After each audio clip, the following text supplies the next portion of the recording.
Bonjour à tous, veuillez vous inscrire pour recevoir nos nouvelles quotidiennes. Ligue des champions africaine, les Tunis sacrés dans la confusion la plus totale. Au terme d'une finale arrêtée durant 1h30, l'Espérance de Tunis a été sacrée championne d'Afrique face au Wydad Casablanca, qui a refusé de revenir sur le terrain après une nouvelle polémique d'arbitrage à l'heure de jeu, 1-1, 1-0. Ce qui devait être une fête mémorable pour le football africain s'est finalement transformé en fiasco.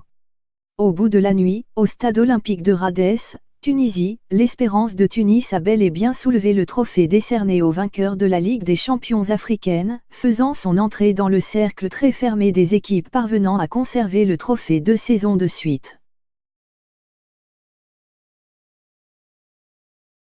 Mais ce qui restera de son succès face au Wydad Casablanca, c'est le souvenir d'une finale inachevée puisque la rencontre, stoppée à l'heure de jeu, n'est finalement pas allée à son terme. En cause, une énième polémique autour de l'arbitrage comme cela avait déjà été le cas au match aller qui a convaincu les joueurs du Wydad de ne pas reprendre la partie.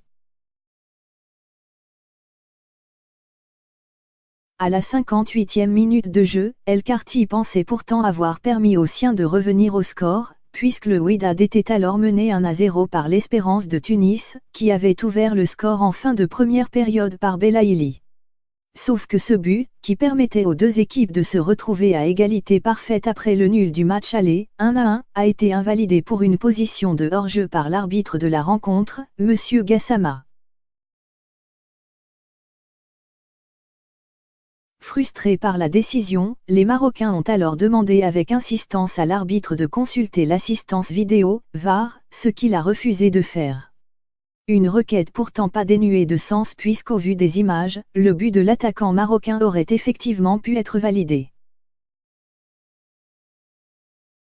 En l'espace de quelques minutes, la rencontre a pris une tournure historique. Les joueurs du Wydad ont refusé de reprendre le match, exigeant du corps arbitral que le VAR soit consulté. Sauf que plusieurs sources ont rapporté, dans les minutes qui ont suivi, que le système d'arbitrage vidéo avait en fait connu une défaillance. Une information qui n'a toutefois pas été officialisée par la Confédération africaine de football, CAF.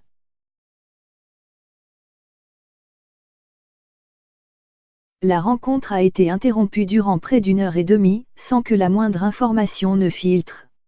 Le président de la CAF Ahmad Ahmad, accompagné d'officiels, est venu discuter avec les différents acteurs, arbitres, dirigeants des deux clubs, pendant de longues minutes, avant de quitter à nouveau la pelouse, sur laquelle les joueurs de la Tunis essayaient tant bien que mal de poursuivre leur échauffement. Il n'aura finalement servi à rien. Après de longues minutes de tergiversation, des officiels ont fait leur retour sur la pelouse. Monsieur Gassama a retiré son haut de survêtement, laissant un instant croire que la partie allait pouvoir enfin reprendre, puis il a tout bonnement sifflé la fin du match. Une décision qui a sans surprise satisfait les 60 000 supporters tunisiens massés dans les travées ainsi que les joueurs, qui se sont rués vers le COP pour célébrer leur nouveau titre. Il y a fort à parier qu'après cet improbable dénouement, le Wydad Casablanca tentera de faire appel de la décision de la CAF. Mais que son éventuel recours aboutisse ou non, le principal grand perdant de cette soirée restera sans conteste le football africain, à moins de 3 semaines du coup d'envoi de la CAN 2019.